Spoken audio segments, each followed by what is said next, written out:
Now, quite apart from that specific issue, the sector generally is seriously challenged, with the number of pharmacies across the region continuing to dwindle. Plymouth's seen the 7th highest rate of closures per 100,000 people in the country. Seb Noble's been having a look at the situation in Cornwall. It feels like everybody's saying it at the moment.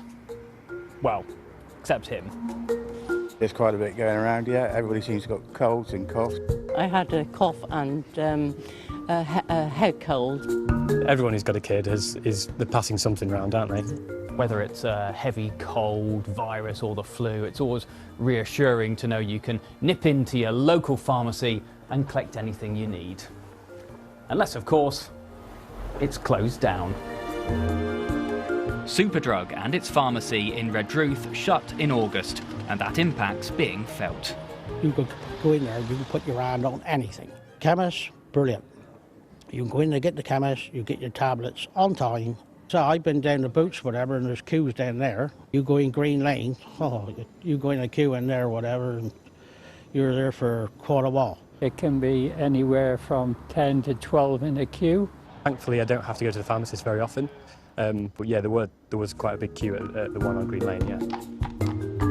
Every closure puts more pressure on those pharmacies which remain, especially independents like this one in St Dennis. That's your prescription.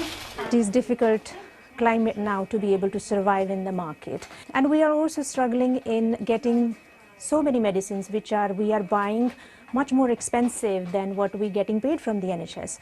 They say nearly half the medicines they provide now cost more than the NHS funding they receive for them. This figure, I think, definitely lies between 40 to 50% of the drugs that we are getting, we are buying much more expensive. Even if they are not above the tariff that we're getting paid, they are just getting the same price we are buying from the supplier than we're actually getting paid. So there is no sort of profit margin for the pharmacist. The National Pharmacy Association says some owners are taking drastic measures to keep theirs open and are urging the government to act. People will do loads of things to keep them going, borrowing money from family members, remortgage, cash in pensions. The government's own independent economic review recognised a £2.6 billion shortfall in community pharmacy funding. So what we really need is a roadmap to make sure that bridge is gapped over the coming years.